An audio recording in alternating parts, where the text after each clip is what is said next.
love your story about how you were recruited to Kettering. Can you tell us a little bit about that and how you met Mr. Nelson and your first impressions of Kettering?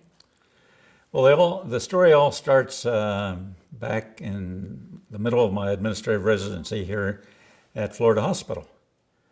And I heard about this new hospital, and my dad had told me that the church had picked up the nicest. Okay. Now, tell us about how you were recruited to Kettering and your first impressions of Mr. Nelson. Well, midway through my administrative residency from George Washington University, I was down here in Orlando at Florida Hospital for a whole year. And halfway through, I decided I needed to start sending out resumes. So I talked to my dad about that. And Dad says, well, he says, I think that's a good timing. He said, but make sure you send one to the new hospital that's going to be opening up in a year or so in Dayton, Ohio. And he said, everything I have heard about Mr. Nelson is that he is a wonderful administrator. He had been president of the California Hospital Association, and he named a lot of other recognition that he had. He said he'd met him a couple times, and he was impressed with him. So I put him on the list. And I sent out a bunch of letters. And his was the first one that got a reply. And I got a reply, and it said that I ought to write him another letter of some open dates, and we'd arrange a schedule time for me to come up. So I sent him a note and said I could be open this period of time. And I got a note immediately back. And it said, yeah, come on up, fly up, we'll have accommodations for you. So that's the way it started. Well, he had me take a taxi down to the Van Cleve Hotel. And that's gone now, but that was one of the better hotels in downtown Dayton at the time. He told me I could walk from the Van Cleve to his office, and he suggested I get there at 9 o'clock on a specific day. So made arrangements.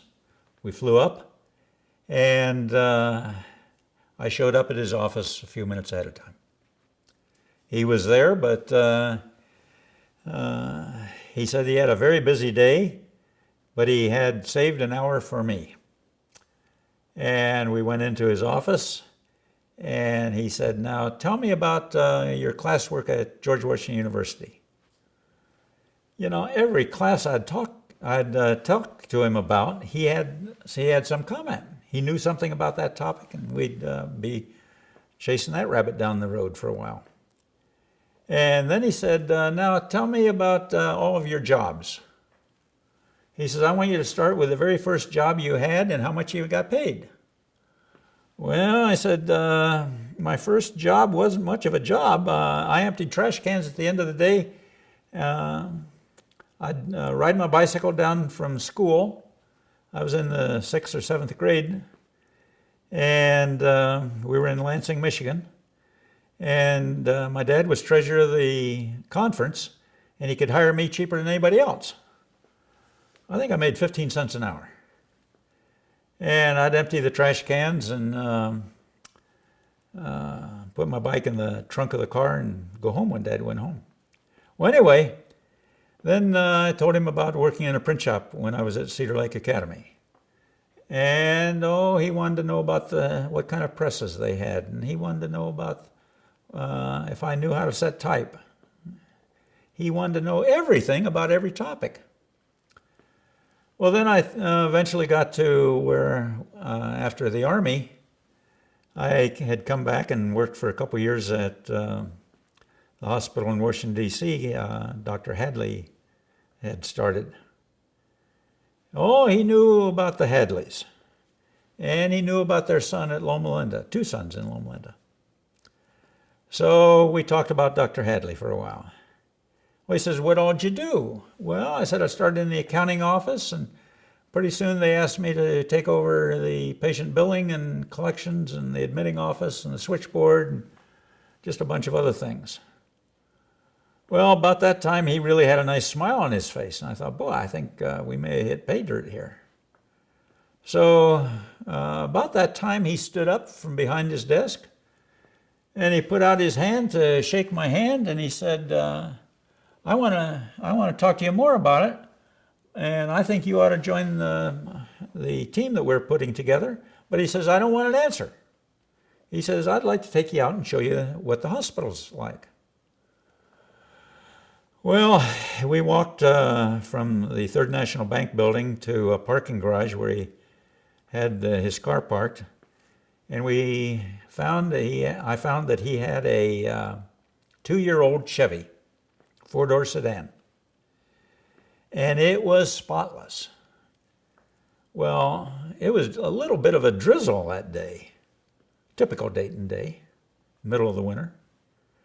And so we got in his car and started out, and by the time we got out to Kettering, it was really raining. And when we turned on Southern Boulevard, it was a mass of mud from all the trucks that had gone back and forth on Southern Boulevard. When we got to the hospital, it was even worse. Of course, they didn't have the blacktop down. Anyway, we got up close to the portico, the front entrance. He parked the car, and we waded through the mud. And my spit-shine shoes didn't look too good when I first walked in the entrance. Well, he wanted to take me through all the departments. We saw every department on the first floor. And every department, he'd tell you a little bit about how it was laid out. And it was laid out for a very function flow type activity. And this department was next to this department because that worked better. I thought, boy, this guy understands a little systems engineering. I like this. Well, then we went down to the basement. And he was very, very proud of the auditorium. The elevators weren't running yet, so we walked down the basement, and the first door on the left is the auditorium. And he said, now this auditorium is going to say 304 people or something like that. And it's going to have stair-step theater seating. And he went on and on and on. We looked in there. It was a swimming pool. It was muddy water all the way up to the threshold. I thought, boy, I guess it could be that what he told me. Well, he told me about the stage that they were planning. Well, then we went to the rest of the departments. And he told me about when we got out to the plant engineering department, he says we have a 3-pipe system. He said we got hot and cold and chilled water. He says we're going to have chilled water running constantly through the pipes so that when the patient presses his little water area in his sink, he'll get chilled water. He won't have to run a bunch of water or have to have nurses running around with ice buckets. I thought, boy, I like this guy. This guy seems to really be someone that would be fun to work with. Oh, then we went back to the office, and he told me, he says, now I've got other appointments. He said, I'm going to have Mrs. Chase take you to lunch. She was the vice president for plant engineering and housekeeping. And he told me when he introduced me, now he says, Mrs. Chase is an outstanding lady. She's president of the American Hospital Association area for executive housekeepers. And he said, I think our director of nurses can take you to lunch as well. But he said, have the afternoon meeting and talking to everybody in the office area, and I think you'll have a lot of fun. So that was the day. About 5 o'clock, 5:30, he showed back up. Everybody's getting ready to leave, and he said, Bob, he said, I want to do a little bit here. He says, I've already called home, and my wife is going to have supper ready for us in a little bit. He said, we can go home for supper. Well, and then it was closing the doors and going to the parking garage again. And by that time, the rain had all stopped. And I get to the car, and instead of a muddy car here, it's all clean again. I thought, boy, this guy likes clean cars like I do. So we got into his nice clean car, and we drove home, and sure enough, his wife had a delicious meal. We chatted throughout the meal. I found out that she was a very avid reader. Well, he read an awful lot as well. And the meal ended with fresh cookies still warm out of the oven. Well, then we went into the living room, and he says, Bob, what do you think of the place? Well, I said, looks like you've got some pretty good people. And I said, I like the way the hospital's laid out and all the thought that's gone into it. I said, I think it'd probably be a fun job to work. He got up again and gave me his hand. He says, good, I want to hire you. So I said, a couple questions. What's your pay scale? Well, he said, even though the community is picking up the tab for most of the cost of the hospital, he said, we're going to be on the denominational wage scale. You probably know about that. Yeah, I said, I know about that. I said, I guess that's okay. I said, do you know what it is? Yeah, he said, here. He reached into his pocket and he pulled out a sheet of paper. In fact, I've got a copy that you can make, you may want to make a copy of it. But anyway, it had his salary and it had the Director of Patient Services salary. And I thought, boy, he's not making much more than I am. But anyway, we lived on the denominational rates and it worked out pretty good. Okay. Organization. Anytime. Okay. Okay. Can you, after you had your dinner, I understand you were talking some more about plans for Kettering, and Mr. Nelson mentioned something about Jean Kettering wanting an educational component of the program. Can you share? Well, Nelson, Mr. Nelson was an interesting personality. He had so many interests that it was astonishing. And when we were sitting there talking in his living room, he said, now, Bob, he said, we're going to be changing something. He said, the future of Kettering Medical Center needs to accept a challenge that Mr. Jean Kettering, now this is Boss Kettering's son, Jean Kettering and Mrs. Kettering have told me that we really need to have an educational program. And the reason is he's never seen a good medical center, a substantial medical center that has any renown, where it doesn't have medicine with education programs and research. So he said, we're going to be taking the two-year associate degree program that is starting across the nation, and it's going to be replacing the 3-year nurse diploma program. We originally had planned on the 3-year hospital program, but we're going to be having a college program. Now he says it's going to take us a while to develop some research. But he says, I've already talked with Doug Talbot, and Dr. Talbot has been doing some research on some of the inmates in the state prison on cardiac studies. And he said, we're planning on developing something in cardiac research. Well, we never could have thought way back then that we'd be hooking up our patients in the coronary care unit to Doug Talbot's computers over in Cox Heart Institute, running wires through that tunnel, And we'd be monitoring patients for a activity before a major cardiac incident. And so a number of papers have been published over the years that Cox Heart Institute. So long term, we were able to establish the institution and meet the goals of the Kettering family.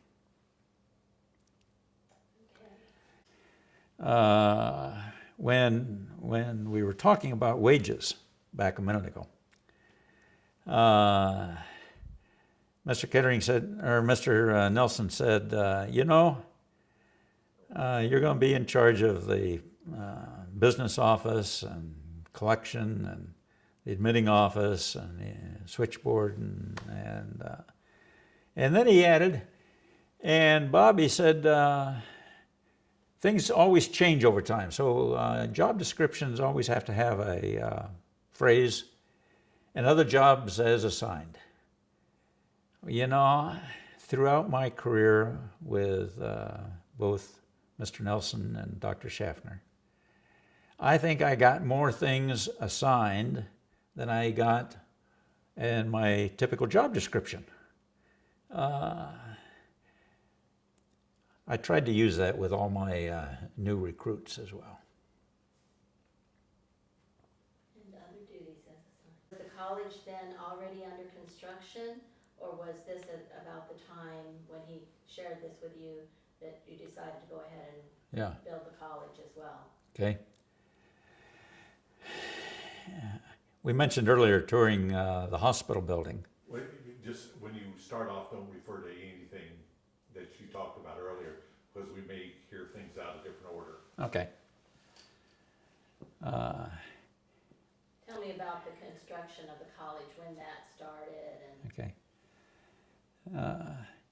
The college construction occurred concurrent with the hospital building. When we had driven up to the front of the entrance, Mr. Nelson pointed to the red brick building on the other side of the campus, and he said to me, "Now, Bob, that's where the college is going to be." But he said, "We're having a little problem on that." He said, "The financing of that is running a little slower. The church wanted to be picking up the tab for the whole construction costs associated with the college.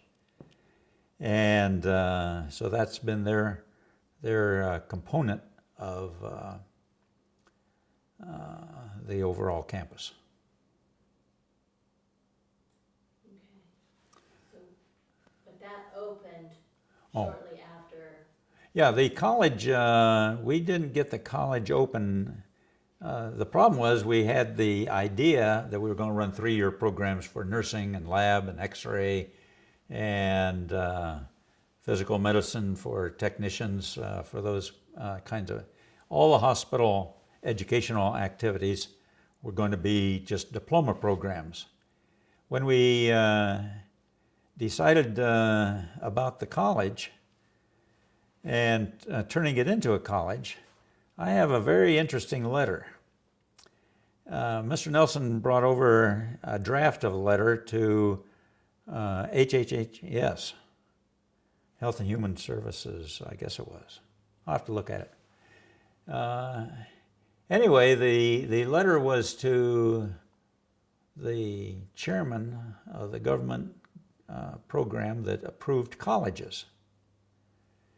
And he was outlining how we were having a program and wondered if he couldn't come and have an appointment with him. Well, that appointment then followed, there was another letter. And the second letter outlined how that we had accepted his recommendation, and we accepted the fact that a hospital could not run a college. So the Board of Trustees had had a special meeting, and we'd outlined the earlier program, and then we outlined the college activities, and that we would have to change the name from the Charles F. Kettering Memorial Hospital to Kettering Medical Center. A medical center can run a college, but a hospital cannot run a college, according to their rules. So we just fit into that program. Okay. You're going to have a bunch of uhs to pull out. Did we cover everything on the salaries, the denominational salary rates, the way, because I know part of, or my understanding was Mr. Nelson also.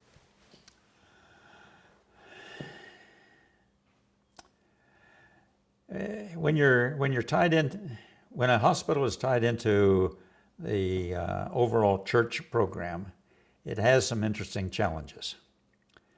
Back at the start of the hospital and the start of the college, we had to subscribe to their maximums, and some of those were very difficult.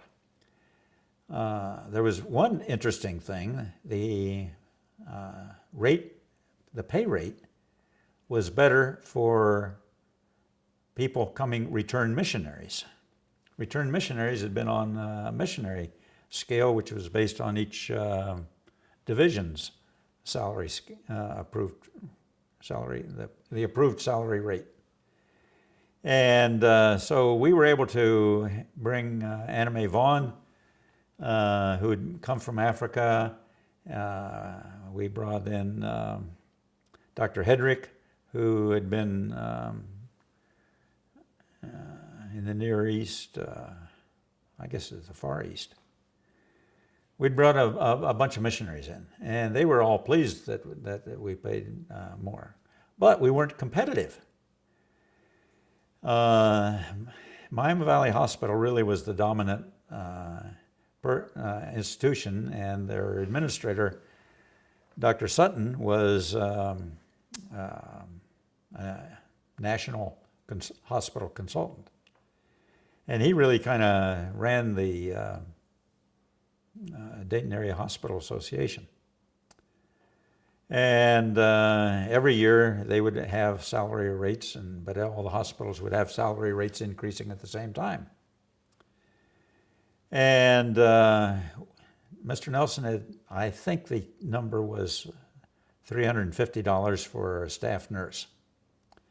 Well, that was $25 more than Dayton was paying for. So he got chewed out by Dr. Sutton at one of the hospital meetings that he was breaking the wage scale. Well, he said, I didn't know you had a wage scale. He said, I asked around, and he said, I found what a few of the nurses were making. But he said, I'm sorry, but I'm having to recruit from out of the Dayton area so I don't steal all of your employees to crew up this new hospital. So he says, we're recruiting nationally. And he says, the West Coast has a lot higher salary rates. So anyway, that was finally ironed out, and everybody in the other hospitals got a raise because Kettering moved that up a notch. They should have appreciated that. So. Can we go on to the salary, overall salary thing? As long as we're talking about salaries, I want to share a little bit about what happened about 3 or 4 months before we opened the hospital. This was right at the first of the year. I had made job descriptions for all the people that I would be responsible for, and I took them down to personnel, and I said, here are my suggested job descriptions. I'd like to have you have them on files, and if you want me to make any changes, I'll be glad to make changes. And about a week or so later, Mr. Nelson shows up at my little tiny office, right behind the cashiers and the billing clerks. And he said, Mr. Willett, he said, I've been down and looked at your job descriptions. He says, you know, we have a wonderful person heading up personnel with Mr. Zukowski. He can talk people into coming to Kettering that others haven't been able to. But he says, you know, he's never written job description. He doesn't know how to do that. He said, I'd like you to put together a little seminar for all the department heads to write job descriptions. He said, we need to have them all similar in nature, and regardless of the varying functions, the descriptions need to be precise and accurate. He said, would you do that? I said, yeah. I said, I can put something together. Now he says, it's going to be more than just a seminar. He says, some of the people are not very good at writing. And he says, they probably have never done this before. So he says, you may have to help them write all them.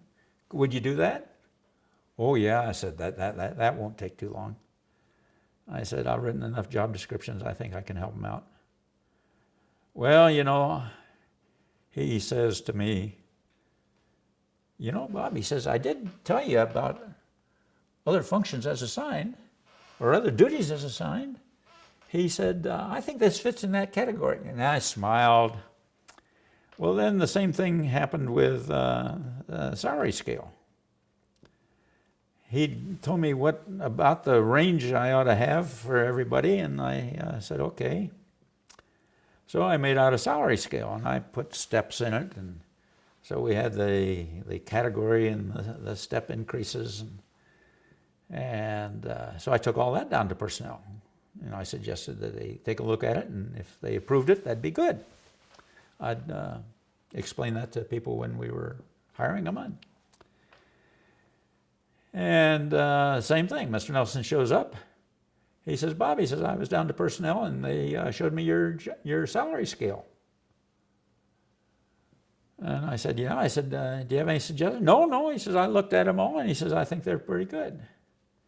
He said, can you make one for the whole hospital? Well, it was still about 3 months before we opened. I said, sure. I said, what kind of a timeline? When do you want it? Well, he says, if you could have it done by tomorrow morning, he says, we got a board meeting, and he says, I'll take, if they all look like what I've seen, he says, we'll just take that to the board and get it approved. I said, I'll have it there by 8 o'clock. Well, I came home and told Crystal what in the world I was doing. I said, I'm going to be up all night. So anyway, I literally worked all night and listed all the jobs that you'd find in a hospital, and I had a lot of my stuff from GW and all the other hospitals that I'd talked with. All right. Well, anyway, I went home that night, and I worked literally all night. And I listed all the functions by category and type of educational requirements that you would have to have for that, whether you're a RN or a diploma RN or a college RN or a 4-year college RN, and the supervisor and the head nurse and all the functions. Anyway, I got done about 7 o'clock in the morning, so I went and took a shower and put on a fresh shirt, and I headed for the office. Got there just about the time Mr. Nelson's secretary showed up. And I said, Mr. Nelson came by yesterday, and he wanted this at your desk when you came. It needs to be typed up for the board meeting. I said, I don't think you have enough time for type all of it up. So I gave it to her, and she says, oh my goodness, I can't type all this up before the board meeting. I got some other functions too. I said, well, it'd work out if you just did the nursing one. You could do a one-pager just from the, we had supervisors for each floor. So you take the second floor, and you can have then the supervisor and the head nurse and the staff nurse and the LPN and the aides and orderlies and all the categories. I said, you could do that and just have what their ranges are. Yeah, she said, I can type that up. So anyway, that one-pager went to the board. They approved the whole concept, and the wage scale was accepted. So that's, a little bit about starting the wage scale. Over the years, that has totally changed, and I have to share one other thing on the wage scale. Now, this is in Dr. Marla Schaffner's days. And Dr. Schaffner had either been to the General Conference Fall Council or Spring Council, and I forget the time of the year. But he came back with a stack of paperwork this much, and outside of it, there's an extra sheet of paper stuck in sideways. And he tossed this bundle of documents to me. He says, Bob, he says, the General Conference is having problems finding that anybody will work for their wage for computers.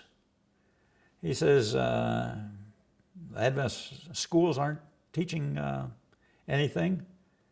He says they're having a terrible time. He says when they go to some Adventist person that's already involved in computers in some other company, they just kind of laugh at you.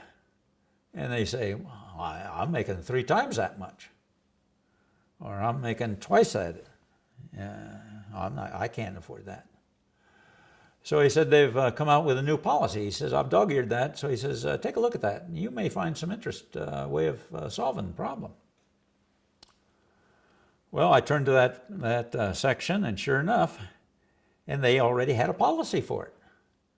And the policy was that if an organization had to fill a position that they couldn't fill on the denominational rate, you had to write a letter to your local board. And if that local board approved it, then it went to the union conference. And if the union conference approved it, they sent it to the North American Division. And if the North American Division approved it, then you could do it. So I'm sitting there thinking about that, and I thought, well, that shouldn't be too hard. I'll bet they're not even gonna, we'll just snooker the computer boys in. So we did that. So I wrote this letter, and according to the GC policy XYZ, dated such and such, we need to get together on a salary program like the General Conference has for their computer folks. And we need to do this because we're working with NCR, and we're having to have some high-tech people. So I sent that letter off. Never heard from the union, never heard from the North American Division. Local board, I went back to them next board meeting. I said, I haven't heard anything from the higher-ups. I guess it's approved. They said, well, if you haven't heard anything, I guess it's approved too. So we implemented the computer people. Well, I went to Marlo after that, and I said, you know, we've got to have a game plan here. I said, everybody else is going to want an exception. So let's have a game plan. And I think we need to start with nursing. We're behind in any of the supervisory areas for nursing than any of the local hospitals. I said, how would it be if we take that? And well, he says, why don't you write a draft letter of what that would be and how that would be? So I wrote a letter. You know, I have to tell you, I had wonderful secretarial support. I am a very poor dictator on a dictating machine. And they'd come to me and they'd say, you know, this is what you said, but we've kind of corrected it for you. Good. Well, that happened. I had to have that assistance and support for the clerical staff, and I had outstanding administrative assistants. They were just super. Well, I got to get back to the salaries. Well, anyway, we go and we get all the nursing up to speed. Well, then we did another department. And this is just before I went to Taiwan for 3 months. And I'd gotten all the assistant administrators. I was in number 2 slot at the time. And we had 4 or 5 assistant administrators. I got them together and I said, now guys, they were all male. Sorry about that. And we had our vice president for nursing. So that was Anna Mae Vaughn. Anyway, we got all the assistant administrators together. And I said, folks, I got to tell you what we're in the process of doing. We're in the process of breaking the traditional denominational wage scale. It's going to take a little while, and you're going to have to sit tight because all of your subordinates are going to be making more money than you. And I said, I have no idea how it's going to blow, but I know it's going to blow. Well, let me tell you how it happened. Right after we got nursing online, I get a phone call, and it's from Marty and Blair. Now, Marty and I were both relatively confident. And he called me up and he said, Bob, I just wanted to let you know that I know that you're paying nurses more than you're supposed to. And I'll bet you're getting more than you're supposed to, too. I said, Marty, I'm getting the same rate you are.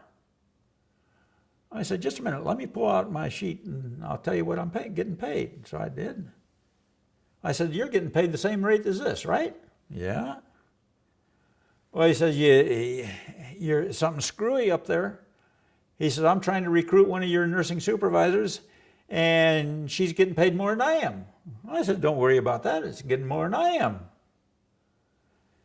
He says, well, how many of them do you have? How many people do you have paying more than you? I said, I can't even count them. I said, I got all my department heads at community rate. I said, in here in Ohio, the Ohio Hospital Association has community rates for every city and what the staffing is and what the administrators are paid. And I said, the administrators are mad than a wet hen at us. I said, we keep filling in these forms, and the local administrators in Dayton, their average is knocked down because ours is so low. They want me to do something about it. I says, Marty, I'll bet you've got some ideas how I could do something about that. Well, Marty hung up. About 2 or 3 weeks later, we had some hospital meeting someplace. And Martian's there. And Martian has a whole new game plan. The whole new game plan is that you can go at the community rate, but you have to make a special disparity between the denominational rate and the community rate. And that has to be less than 50% minus your tithe and offerings. Oh, this was hilarious. And those contributions had to be certified and sent to the board chairman. Well, that lasted a couple years. I'd first compute what my denominational rate is. I'd compute my community rate. Then I'd put my tithe in and my offerings in, and then the rest, and I'd I would pay out of my community rate $40,000 to $80,000 a year to back it down so that my spending couldn't exceed what the denominational rate was. Well, I guess that's changed over the years. But anyway, that's kind of how the salary process happened. Now, I think everybody's at the community rate. We had I wrote up a policy. I distributed it around to the other hospitals. And I said we were going to pay at 75, a maximum we had a maximum at 75% of the range for CEOs in the state of Ohio. And so we'd take the lowest CEO pay and the highest CPO, and we did a simple 75th percentile, and that was the max.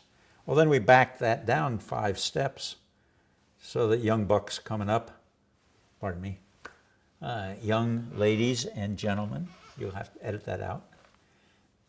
Young ladies and gentlemen, as they come out of their academic program into their work program, they would have a 5-step increase over a period of time as they matured. I think that I'll be Window a little bit. proud for breaking that barrier, because that now it's, Yeah, 10 times what I. oh. That's 10 times what the. Yeah, you just add a couple zeros and. A few, yeah. Well, That's not on tape. if you don't mind, I'd like to go back a little bit here and have you share a story, an office in one of the old buildings that was on the Okay. property. Can you tell us that story? And also when you first met Mr. Kettering. Well, when I first showed up, it was September 3 of 1963. We opened in 64, March of 64. And anyway, at the beginning, the office complex in the downtown office was maintained, but they couldn't rent any more space than what they already had. And so they commandeered the 3 homes that the Kettering family had given the hospital that are at the corner of Stroop and Southern. And we had old beat up, I don't know where they got them, wooden office desks. And they would assign 2 and sometimes 3 people to a desk. And so my first work experience was September 3. September 2 was Labor Day, and they wanted me to report on September 1. Well, couldn't report on Sunday, couldn't report on Monday, everybody was taking a holiday, so the 3rd was my first work day. And I showed up at the Third National Bank building office. And Mr. Zukowski met me again and said that I need to sign in, and they had a log, and I was assigned number 1029. They had 28. Mr. Nelson was 1001, and I was 1029. And Novella McWilliams, who is his secretary, said, "Now, Mr. Willett, we don't have any space here. We're going to assign you down at one of the buildings there on Southern Boulevard." So I hightailed it down there, and I found that here are desks all over. Every room had 2 or 3 desks. And so I had a nice wooden desk. Well, that was for a day or 2. And then Scotty Slater showed up. And he was going to be our chief pharmacist. Well, Scotty and I met, and he seemed like a nice guy. And I said, "Well, look, we can both have this desk." I said, "When you're typing on the typing side of the desk," I said, "I can work on this little pull-out drawer." Well, Scotty and I worked that way for about 3 months. And soon after the first of the year, even though we had bare walls, we had concrete, no rugs or anything, we moved into the hospital building. So for about 3 months, we worked in one of those homes on Southern Boulevard, and then we moved into there. Scotty Slater was a great guy, and later on, well, I'll tell you that story later on. Okay, we'll come back to that. Yeah. I thought that was interesting that he and Mr. Kettering had an idea they Oh. share with you. Let me go look at the date on, did you get the, Looks good. You look like you're on 60 Minutes. Yeah. Yeah. I'll send the bill, who do I send the bill to? Southern Boulevard, 3535 Southern Boulevard. There's Okay. a couple things that we want to do on this, and I've been talking about Mr. Kettering and how he told you, first thing he said when you, because you need to grow your hair out. Yeah, Oh, that's flat so top, funny. that's a good story. And then, and Well, then- let me do the, I've been thinking about how to do the tie-in for NCR and oh, yeah, Standard I wanted to Register. get that because that's a Let that's me- historical yeah. significance. Let me do that one, and then we'll do one of the other. Okay. Okay, you ready? Right? One of the exciting things that I found when Mr. Nelson had done the interview with me in his home and told me about all the things that he had planned for the institution was that they were going to be one of the first hospitals to do anything with NCR for computers. In fact, we were going to be the pilot for the development of a hospital information system. Well, that turned me on. I didn't know much about computers, but I knew that that was going to be a wave of the future. And then he told me about how Standard Register was developing what they call a source record punch. And the source record punch would be a input device that would be used at the nursing unit, at the ancillary department, and then a deck of cards, punch cards, some people call them IBM cards, would be all ready for the computer. I thought, wow, that's going to require a lot of flow charting so that we really understand how that's going to do. And I love to do flow charting. Did back then anyway. So once I got on board, I started meeting and talking with the Standard Register folks and the NCR people. Well, Standard Register had the idea it was going to work one way, and NCR thought it was going to work another way, and some of our own internal people thought it would work a third way. And I thought, this dog just don't hunt. So I decided, well, somebody's got to figure out how the thing's going to work. So I developed flowcharts. And I said, well, now your idea over here works, and it works here, but we got to change it over here. And we got Standard Register to agree to that, and then we got NCR to agree to, well, anyway. Standard Register was going to have dozens, literally dozens of different kinds of cards. And so if you were going to order, say, a chest film, you reached up and you pulled out an X-ray IBM card, punch card. And you ran it through the machine with the patient's card so that the patient's digits that would be punched into the card would be in there. And then they'd take the patient card and put it back up in a holder. And now you have a requisition, and you send that requisition and the physician's order down to the X-ray in this case. And the radiology people would put it in, and this was a X-ray, and with 3 films or 5 films or whatever the charge was going to be, and they would code that in.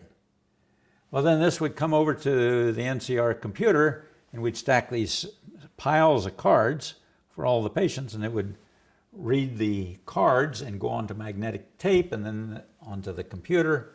And we had a very early tape computer that had a very short memory for working memory.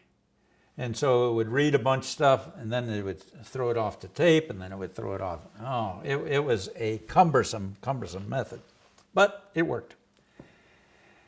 But now we're 3 months from opening, and then 2 months from opening, and then 1 month from opening, And I haven't seen this fancy card machine puncher. And everything is designed. And I sent a note to Mr. Nelson. I said, Mr. Nelson, I'm not sure we're going to be able to open. I still haven't been able to see this fancy device that's supposed to work. And he called me up and he says, Bob, just tell him you want to see it today. Well, that seemed like a logical thing. So when the Standard Register boys showed up, I said to them, I'm changing our work agenda today. You did? What are we going to do? We're going over and look at your source record punch. Well, it's not ready to be shown. I said, I don't care. We're going over today. I'm going to see how it works. We can't do that. It's not ready. I said, I don't think you understand what we're doing today. Today, I am seeing it. Do you understand that? I'm driving over, and you're going to be in the car, and you're going to tell me where we're going. And we're going to take all three of you guys. Oh, okay. Well, you're probably not going to understand what you see. Don't worry about that. So anyway, we get over there, and here we're driving down one of the alleys next to where Standard Register's corporate office building was. And we pull into this two-car garage, standalone garage. It's a ways from a house. I thought, boy, I heard of Boss Kett working in the garage. I guess these guys can work in the garage too. So we went to the side door, and sure enough, it's open. Walked inside. Now this is in the middle of the winter still. And here they got heaters all around, little electric heaters. Still cool, kind of cool. And here's this thing, and they said, Bob, the source record punch is still in breadboard stage. Well, I'd never heard of breadboard. I said, tell me what a breadboard is. Well, they said, you know, we keep modifying things all the time, and as we modify them, we have to take one part apart. So what we do is we spread all these things out on this great big piece of plywood. Okay, let's finish. I'll try and wrap this one up.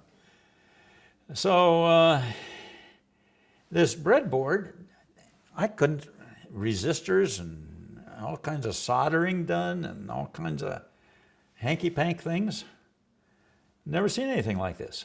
I said, well, show me how it works. Well, they picked up a card, they ran it in this part of the machine, and it goes beep, beep, beep, beep, beep, and a bunch of holes coming out of the card. And they're dropping on this breadboard, and then it comes out. Now he says, we're going to go to the ancillary department one, and bing, bing, bing, bing, bing, and here another set of holes get punched out of a different area of the card. Well, I said, now tell me what those holes are. Well, this is the patient number. And this will tell the computer what the patient number is. And down here is it's a X-ray. And these new holes say that it's going to be whatever X-ray you want.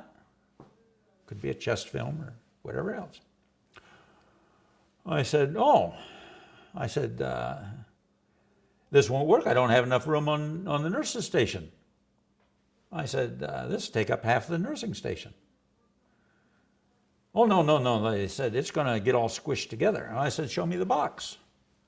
Well, we're not sure that this is the final box, but we got a temporary one that we're playing with. So I looked over here, and here is a box, plastic, pretty crude. I think they just glued together pieces of plastic.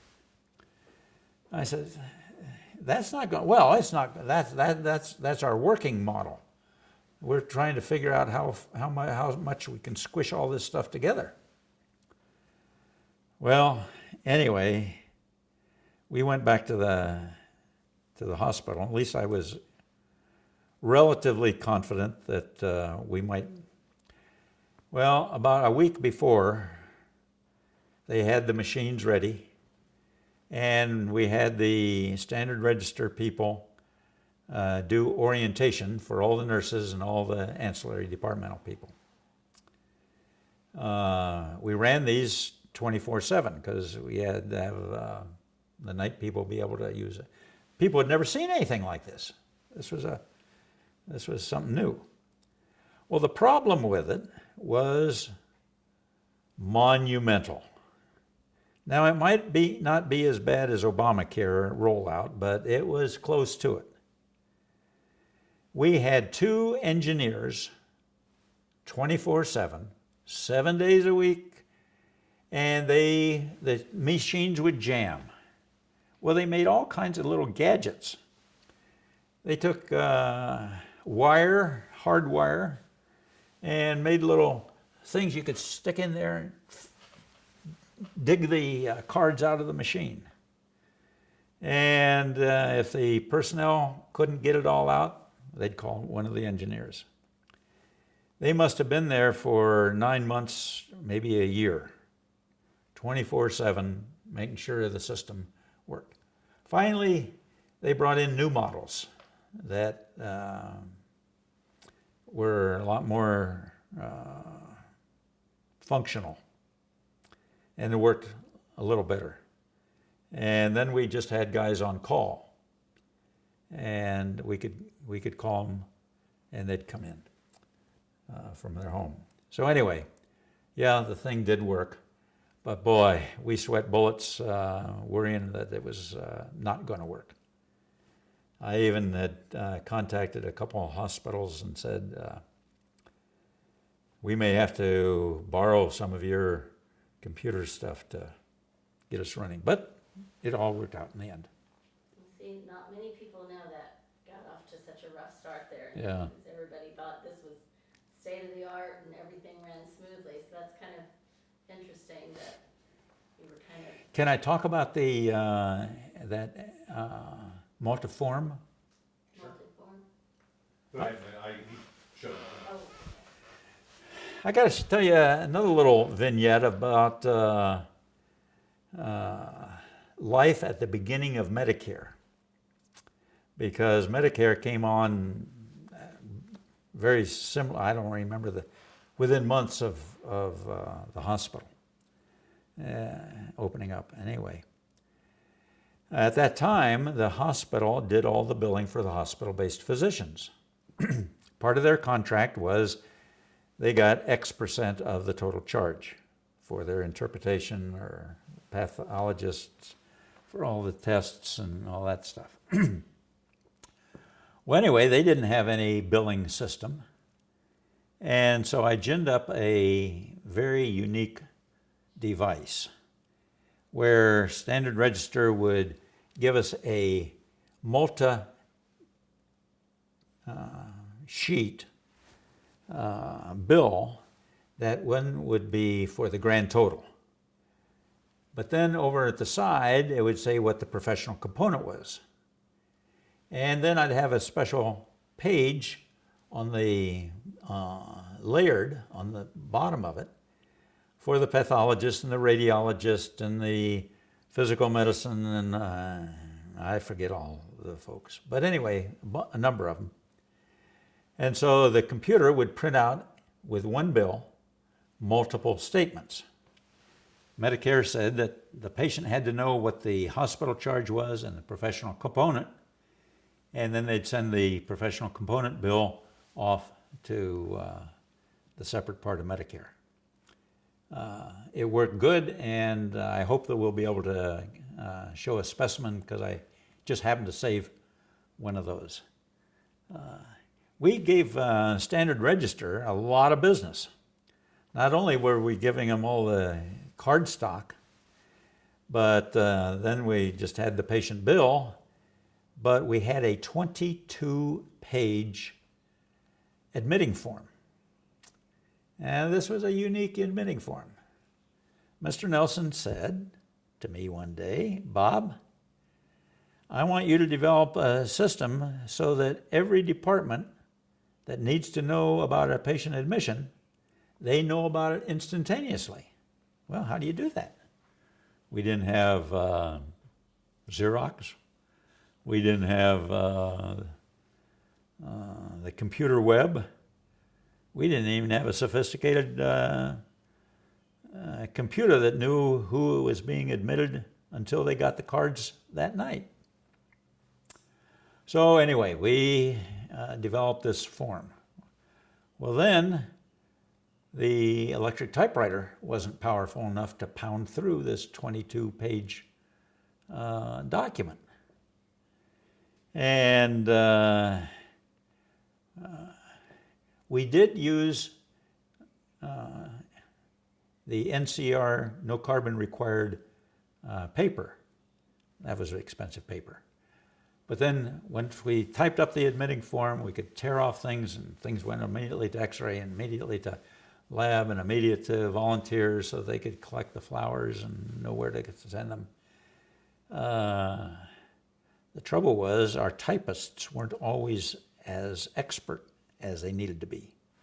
We probably threw away, I don't know, maybe 50% of the time we use 50% more stock than if we just typed up a regular form. But those were the learning days, and it was a lot of fun designing all that kind of stuff. At least I found it fun. That is, that's amazing process. And includes your story about the Mr. Kettering wanting you to let your hair grow. I worked in the patient business office for a number of years. And I had a very, very small desk. And I had 2 small chairs and a small chair that I sat on. Luckily, it had wheels, and I could get my big legs around the knee hole of the desk by sliding all the way back to the door.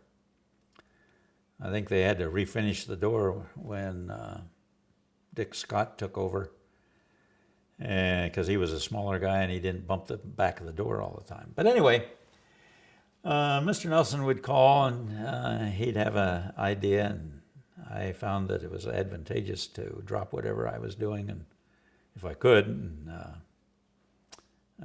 answer his requests. Well, one day I got a phone call, and it was a very typical Mr. Nelson call. The phone rang. Mr. Willett speaking. Mr. Willett, this is George Nelson. Or, Mr. Willett, this is Mr. Nelson calling. I've heard that hundreds of times. Enjoyed every one of them.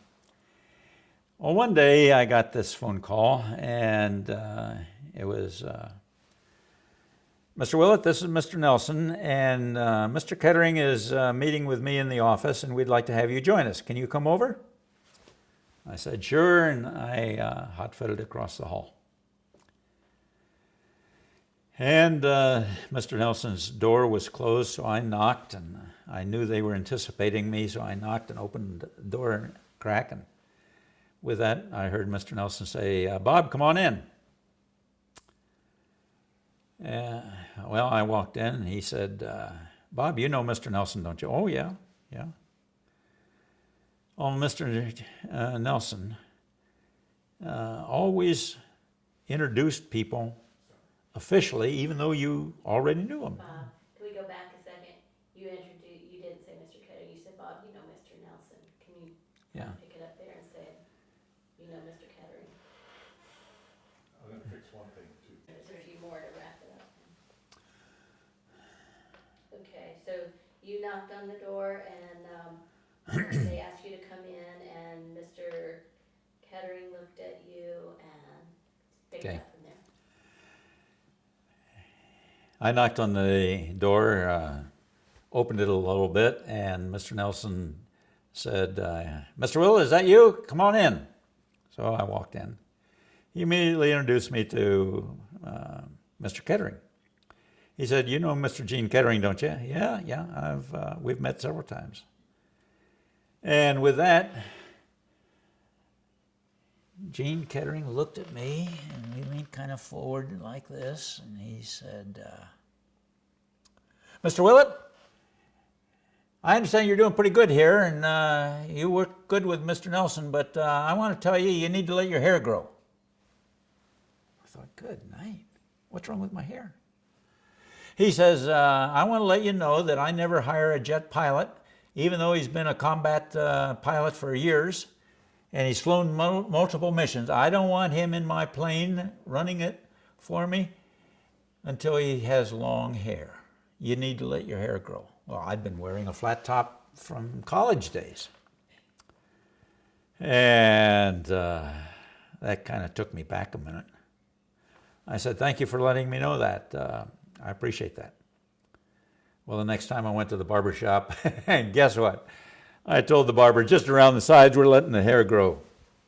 Well, back to Mr. Nelson's office. Mr. Nelson turned to me and he said, Bob, or Mr. Willett, Mr. Kettering and I are talking about a long-range plan for the institution. He's concerned that we've been open a couple years, and by now it was 1967. So he said, maybe it was 66. Anyway, 66, 67, somewhere in there. He said, Mr.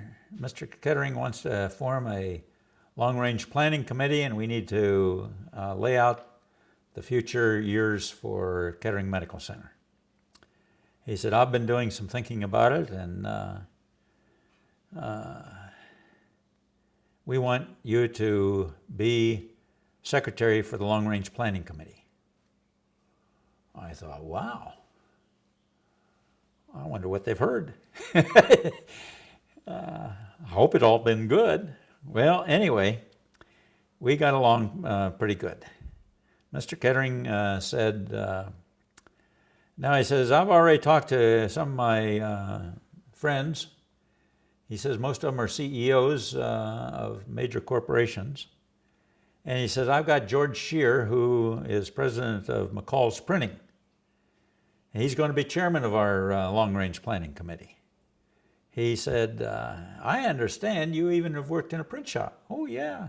Well, Mr. Nelson told me about that. He says, you'll like Mr. Shear. He says, George has a little printing shop of his own. It's called McCall's Print Shop, McCall's Printing. He says they print the National Geographic and Time and Newsweek, and he went on and listed all the things. And he says they do all the printing of the patterns for McCall's. He says it's quite an operation. You'll really enjoy getting acquainted with him. Well, that turned into a very friendly working relationship with the whole planning committee. I don't remember all the names offhand, but we can supply that. And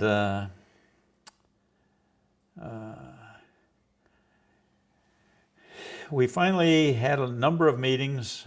The first meeting, I remember, well, I guess all of them were Sunday morning breakfast meetings down at Moraine Country Club. And the people would talk about this and talk about that. And people would say, well, you know, I got a problem with my heart. We ought to have a program for the heart.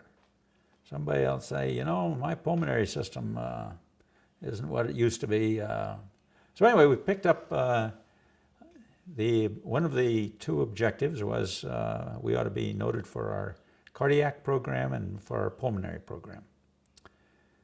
Well, we already had a pulmonary program, but we didn't have any specialists that had residencies and fellowships in pulmonary medicine. So one of my tasks was to recruit some physicians. And then they said, well, you know, working with Cox Heart Institute, that'll be good. And we need to bring in open heart surgery. Well, that turned out relatively easy. But back to the printing of the long-range plan. We have a copy of it that we'll be showing. But let me explain how we put the thing together. I wanted to have a big easel for Mr. Shear, where we first would have the hospital campus and the college campus, because we were going to be expanding that. Wanted to show where the Cox Heart Institute was. and how we were going to have to build a tunnel over to Cox Institute. And then we were going to be expanding some activities of the college, put in more labs. And with the college program rather than the diploma program, you had to have more laboratories. Well, then we were going to have to expand the parking. Well, then, so each one of these phases, I wanted to have an overlay. And I wanted to take people in an audience through with these kinds of overlays. So we had, I guess you call it an isinglass plastic insert, and you lay over that. Oh, that's where the college is going to be. I understand where that would fit. Well, now we're going to do something in the hospital, and here's a different colored set of how the hospital building would be expanded and where the additional parking was going to be. Anyway, we had about 3 or 4 of these overlays. So finally, we're ready for a show and tell.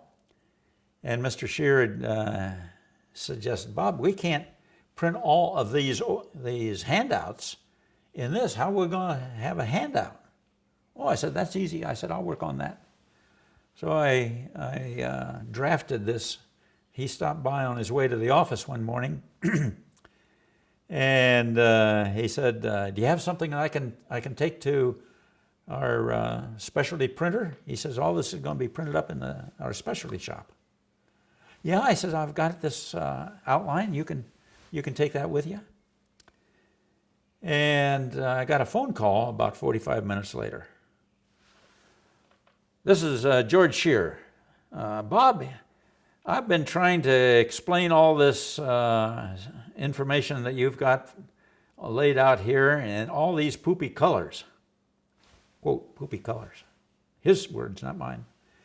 He said, I can't explain it to this guy. I want you to come over to the shop and I'll have him here. You just come to my office and you can explain it all. So I drove over there and I told him, I said, I'd been a printer. I said, can I see your specialty shop?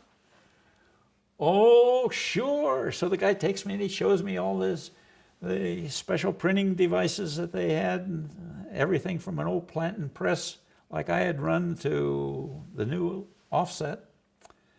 And some of the photo work, oh my goodness, it was fancy. So we went back to Mr. Shear's office and I explained what the graphics were, and you'll be able to see that on the tape.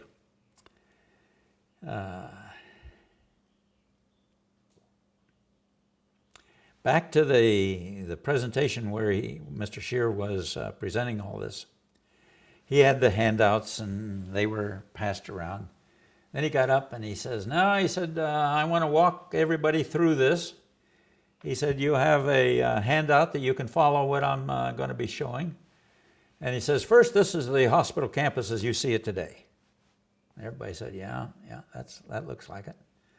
Now he says, the first thing that we're going to have to do is beef up some of the activities at college. This shows where we're going to expand the college, and we're going to have some construction there. And then we're going to have some more parking. And he reaches that overlay. Well, he got mixed up with his overlays, and he looked at it and he got the wrong one. He said, Bob, he says, why don't you come up here? He says, you designed this thing. He says, you explain it to the people. So I reluctantly went up to the front and went through it the way it was really laid out. And interestingly, after a couple of days after that, I got a letter from Mrs. Kettering. And I was very pleased. She indicated that she had enjoyed the presentation and she'd even been able to understand it. I think you'll have a copy of that available for you. Okay? That was very good. Are we through with this section? Yeah, I think we covered. I need to explain a little bit more about the pulmonary program. There was only one institution that I could find at the time that had a residency program in pulmonary medicine over at the University of Indiana. So I contacted the dean of the School of Medicine and told him that I understood they had this residency program, and we were wanting to beef up our pulmonary program. And part of our long-range plan was to have a major emphasis in pulmonary. I said, I'll bet you've got a list of all your students that are getting ready to graduate, and I want to interview some, especially if they're from the Ohio area. Well, he says, we got one guy from Dayton, Ohio. I said, you do? I said, that's great. I said, would you send me a list of your residents and any fellows that are in their fellowship? Well, he said, we don't have any fellowship folks ready to go out right now. But he said, I'll send you the residents. Well, I looked at the residents, and there was about 6 or 8 of them. And I thought, well, may as well see if a hometown boy wants to come home. So I wrote a letter to Dr. Richard Krumholtz. And he called me up. He said, I got your letter. I'm going to be coming home to Dayton for a weekend. He says, let's get together.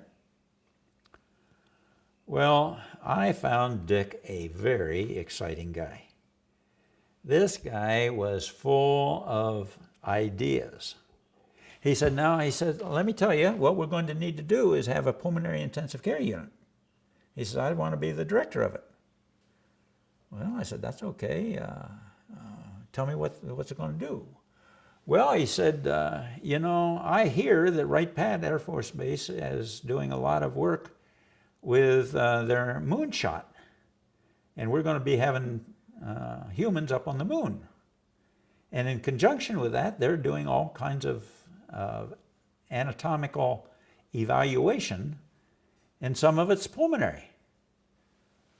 He said, I'll bet with Kettering Hospital, name behind me, I could get to know all the people that are putting together the moonshot.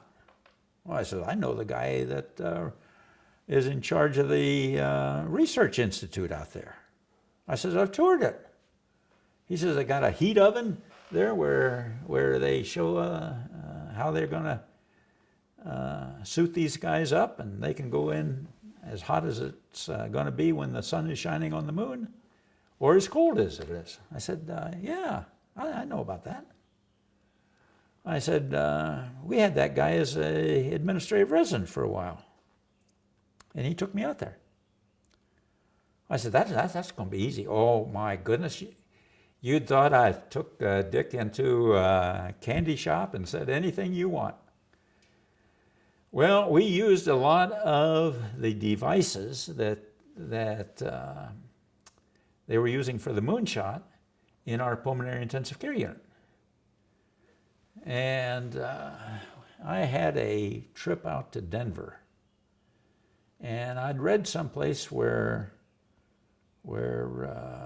I guess it was Jewish Hospital in Denver had a pulmonary intensive care unit. And so when I got done with a meeting one night about 9 o'clock, I said to myself, I'm going over there and see if I can find that pulmonary intensive care unit. So like all hospital administrators, you think you own the hospital and you just walk around and find whatever you want. So I parked the car in their parking garage, and I went in the front door. Nobody around. Everybody's. So I thought, well, I'll go up to some of the nursing units. So I went upstairs to one floor. I'd go up and is your head nurse here? No, she's out doing something. Okay, that's okay, I was just wondering. So I go to the next unit. Head nurse here? Pretty soon I found one that was there at the station. I said, I understand you have a pulmonary intensive care unit. I said, what do I have to do to find it? Oh, I don't know that we have one.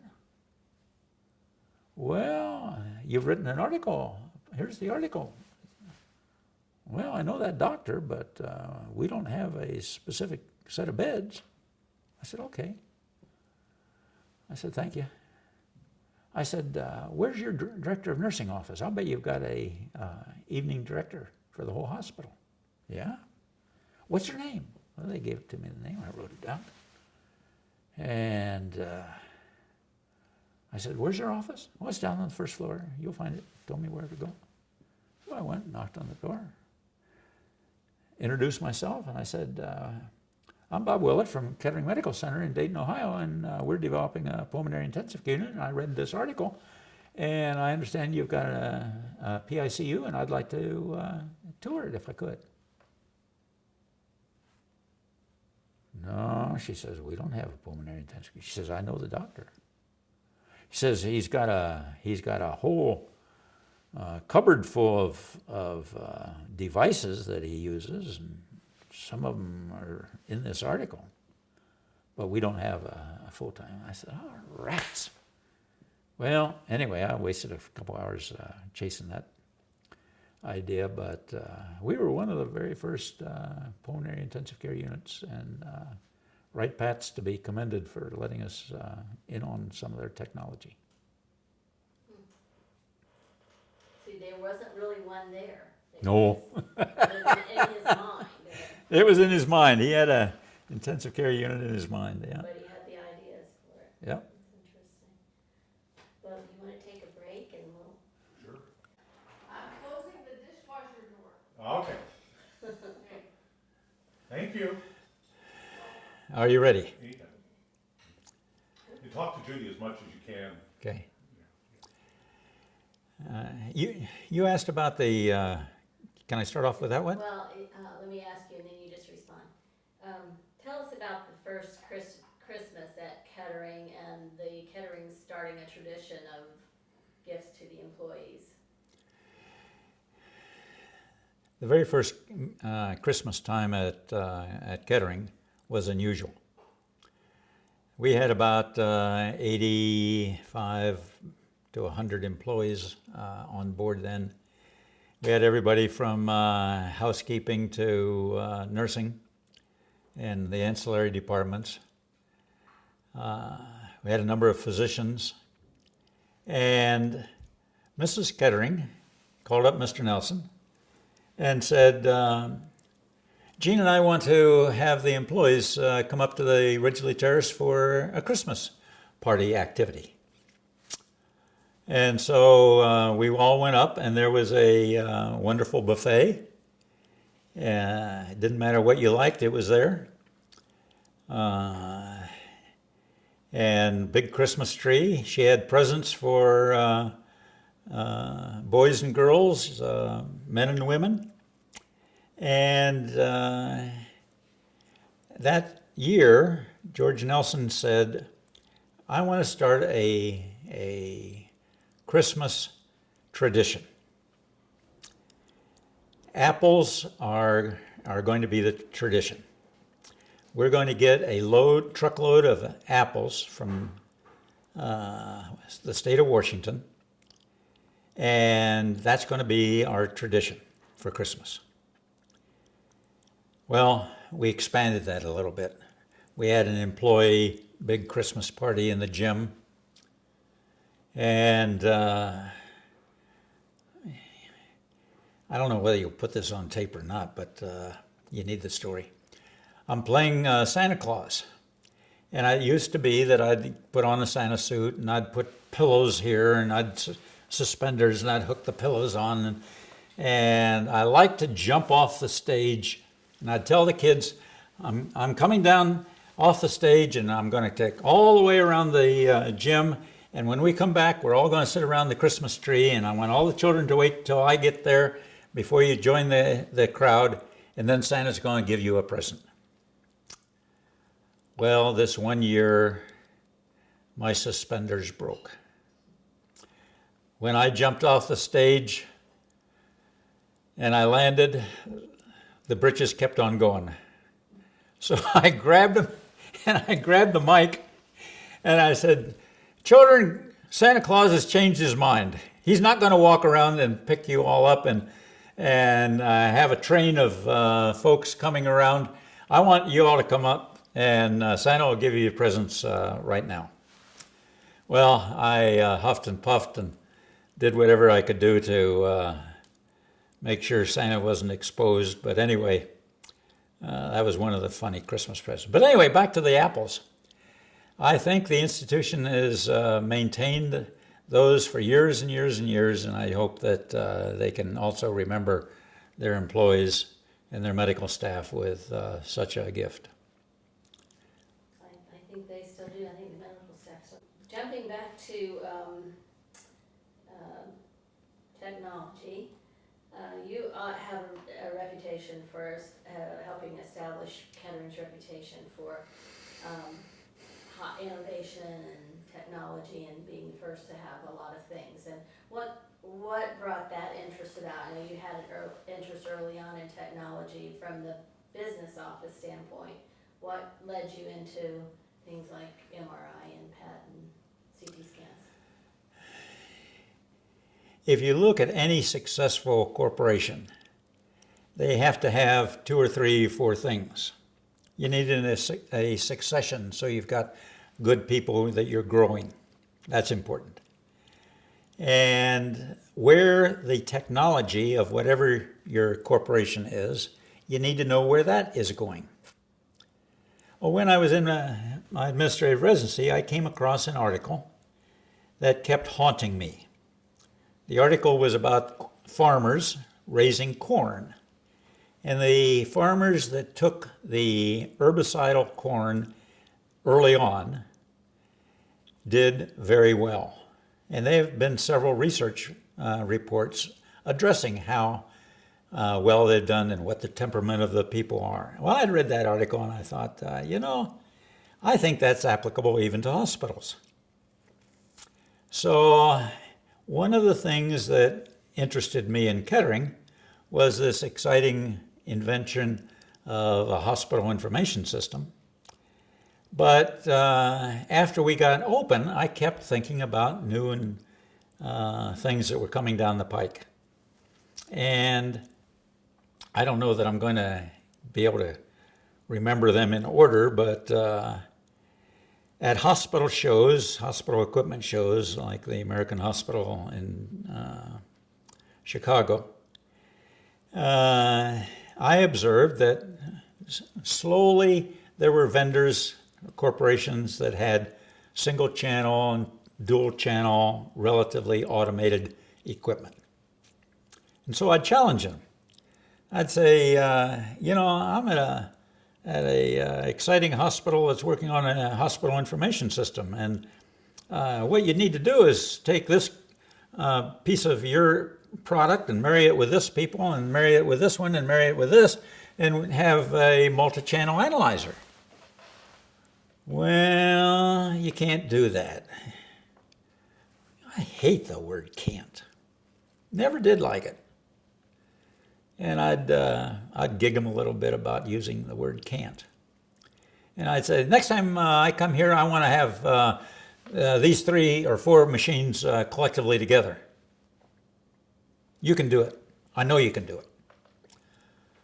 Well, one day I see one of the machines and it has a big sign on it. 12-channel auto analyzer for your laboratory. Hot diggity dog, I'm going over there. So I got over there and I queried the guy and asked him how it worked, and I wanted to have him run a specimen. And I said, here, take my finger. I want some of my blood to run through. I want to see what you're doing.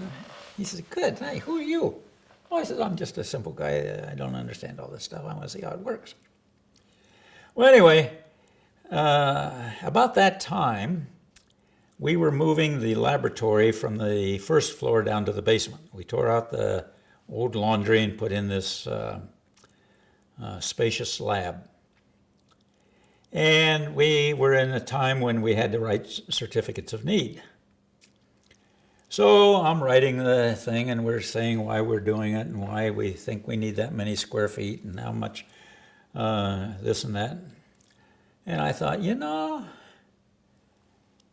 going to put in that we're going to have some autoanalyzers. So I had a couple sentences there about the technology of the laboratory is constantly changing, and there are autoanalyzers, and we would be putting in a autoanalyzer. Period, paragraph. We jump in timeline multiple months, and Dr. Frank Sutton, who's administrator of Miami Valley, invited all the hospitals to get together to see if we could have a area-wide laboratory.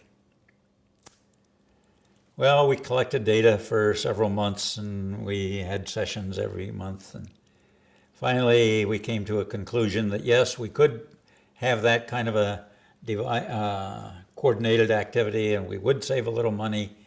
And then Dr. Sutton said, and of course, we're going to have to invest in one of these terribly expensive machines that nobody can afford, a 12-channel autoanalyzer. And he says, I've just talking to the sales guys, and the sales guys are saying it's going to take us at least 9 months to a year to get through the waiting list because they can't manufacture these as fast as people want them. I put my hand up, Dr. Sutton. Yeah, Bob, what do you want? Dr. Sutton, we don't have to wait that long. What do you mean we don't have to wait that long? Well, I've had my name in for a long time, and I just got a note from, I think it was Technicon, that my 12-channel analyzer is going to be shipped here in a month or so, so I needed to get ready for it. What an explosion. He was livid. You can't do that. You can't buy an autoanalyzer without a certificate. Dr. Sutton, it's in my CON that I had for the laboratory expansion when we moved from the ground floor to the basement. Well, that ended all discussions about a shared lab. And Miami Valley and Good Sam have, or at least I knew they had a coordinated lab, but the rest of the facilities had their own analyzers, which gives you a faster turnaround. So anyway, I found that the profitability was very similar to what the chart that the research of the farmers showed. Those that got technology quicker were able to be more price competitive because their costs were less and they made more money.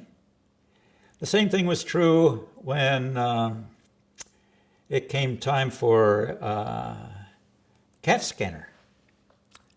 I went in one Sunday to do some catch-up work, and I saw that here I had a notice from the hospital planning company, or ventured here in Dayton.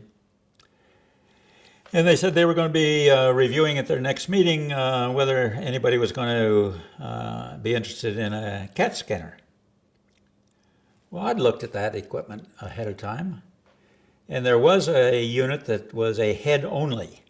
And you put a bag around the patient's head, you filled the bag with water, and then the x-rays could tell the difference between the water and the viability of the brain tissue. But that didn't handle the bulk of the patients that you would want a CAT scan on. So I forget who was in charge of lab at that time, or x-ray at that time. I sent him on a mission to find out who is going to have a whole body scanner. Well, the report came back in a couple of weeks. Hey, there's a company up in Cleveland, and they're in the process of building a whole body scanner. I said, good. How soon did you schedule an appointment? Well, I haven't scheduled. Get an appointment ASP, and we're going up to Cleveland. You're going with me. Got up there, looked at what they had. It was Ohio Nuclear. Don't know if they're still in business.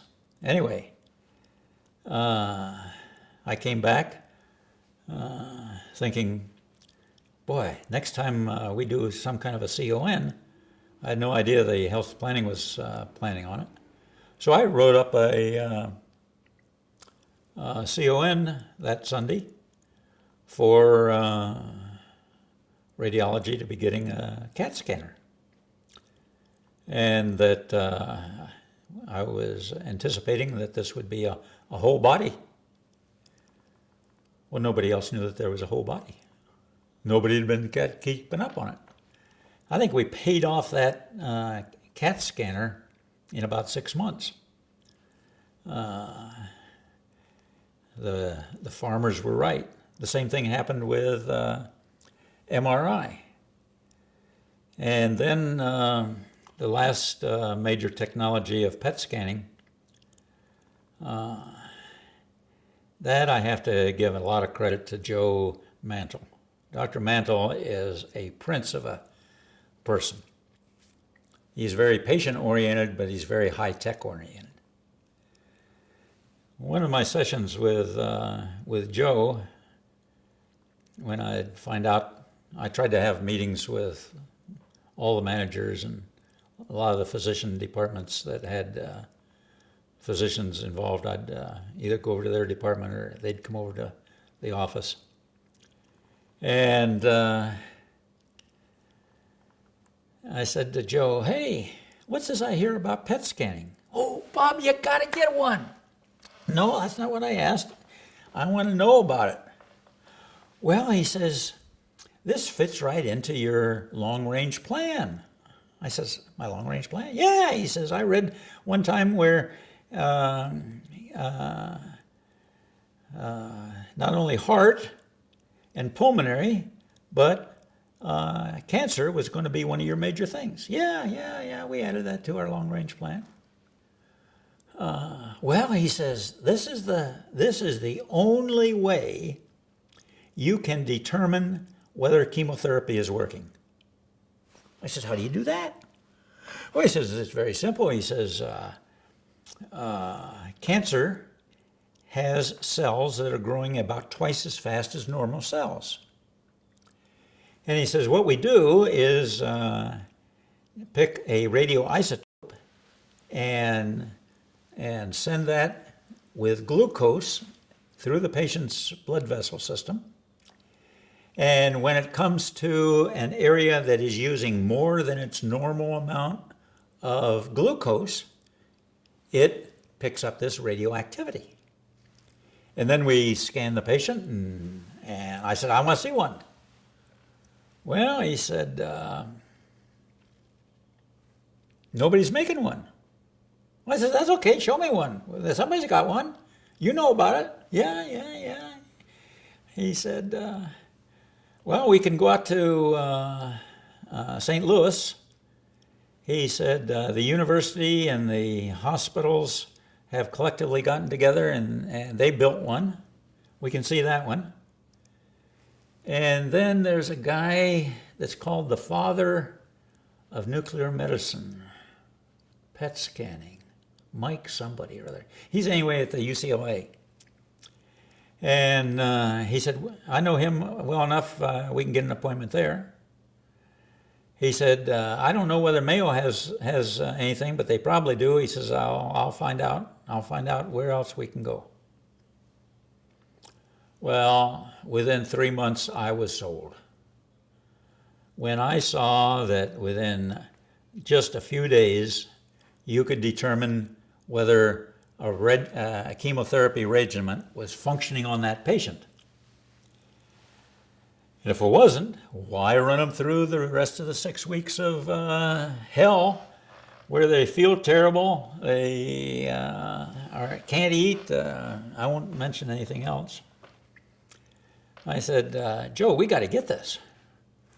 Well, he said, nobody's making one.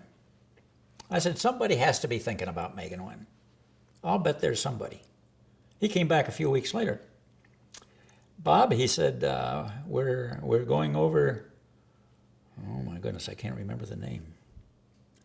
We're going over to some university in either Sweden or Norway. I said, okay, what are we going to do? Oh, we're looking at that PET scan. He says, the chairman of the board of the Scandinavian Airlines is on the board of this hospital and university. And he said they are going to be manufacturing PET scans. And he said, I've contacted the people over there. They're willing to visit with us, and they will set up a time when the chairman of Scandinavian Airlines can talk to you. Boy, I said, Joe, that's great. How soon are we going? Well, he says, that depends on your calendar. Judy, where are you? I need you. And we found a date, and we went over there. And I had a delightful 2 or 3 days at this oldest university in any of that part of the world. Anyway, we filed a CON, and since nobody else was doing it, we just kept on going. So anyway, we had a lot of fun keeping up with the technology. Now, we could go on to computerized EKG. I took the cardiologist out to Colorado, and I got to tell you this little story. There's a Catholic hospital in Colorado Springs. I think it's called Rose Memorial. And they were the alpha site for one of the EKG companies. And they had a computer-assisted. There was a couple of docs in a couple of the hospitals in Denver that thought they ought to be able to expand to the outlying referral hospitals if they could get a EKG tracing to be shipped into their place. It'd be run through a computer. You'd get a computerized interim report, and then at 7 o'clock in the morning, you could get a final report on it. Patient. And if you have only 1 or 2 physicians in some of these small hospitals, you can't call them up, and so the nurses could run an EKG, get a preliminary report in a half hour, and be relatively sure that they knew what they were doing. Anyway, they had talked with Rose, or Rose had talked with them, and somehow they got the alpha site. Well, I walk in the hospital, and I looked around, and I thought, well, we ought to be able to find the EKG department. So we start down a hall, and pretty soon I hear a voice from the past. Mr. Willett! Mr. Willett! Who in the world knows I'm out here? Turned around, Mr. Willett! And here was a little old nun with a habit twice as big as she ought to have on. Remember, it stuck up above her head about so far. And I walked over to her and I says, how do you know me? Where do I know you? She says, I'm sorry, I'm not like I was when I was at Good Samaritan Hospital. Do you remember Sister Edward Cecile? Do I remember Sister Edward Cecile? Sure, she was the administrator, and she's the one that called up Mr. Nelson and told him that anything that we wanted to know about the finances and Blue Cross negotiations just come out. They would open up their entire activity. Anything I wanted, I could get from Good Sam. I said, were you one of the nuns that I talked to? Yes, you came to me. I was in charge of payroll, and you wanted to know what our pay scales were, and I gave you a copy of them. Oh, I grabbed her hands. I was afraid to grab her and give her a hug. I felt like it. And I said, you were a godsend. I said, you know, Sister Cecile is a saint. What a broad-minded person she was. Well, anyway, I got down to the EKG area with Dr. Marshall, and we saw what was going on there, and we initiated a PO on site. So I could go on with other areas, but that little vintage story is one for the books. What was the philosophy, or what was your thinking about getting all this technology together? What was the purpose? Talk to Judy. You know, some people wonder, what in the world, were you just economically driven? No. Since we just talked about EKGs, as a result of that acquisition, I went to the cardiologists that were reading. It was Dr. Brust's group, and Dr. Marshall was the key guy on the EKG stuff.